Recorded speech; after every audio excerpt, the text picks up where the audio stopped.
IPL season ను ఆసరాగా చేసుకుని సాగుతున్న భారీ అంతర్జాతీయ క్రికెట్ బెట్టింగ్ ముఠా గుట్టును అనంతపురం జిల్లా పోలీసులు రట్టు చేశారు. ఫిలిప్పీన్స్ కేంద్రంగా సాగుతున్న ఈ ఆన్లైన్ గేమింగ్ నెట్వర్క్ ను సాంకేతిక పరిజ్ఞానంతో ఛేదించి 10 మంది నిందితుల్ని అరెస్టు చేశారు.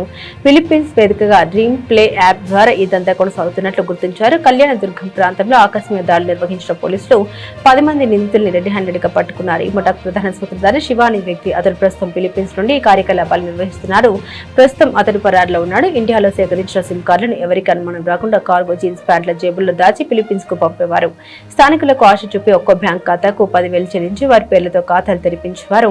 నిందితులందరూ ఇన్స్టాగ్రామ్ ద్వారా పరిచయమై అంతర్జాతీయ స్థాయిలో ఈ నెట్వర్క్ ను విస్తరించారు.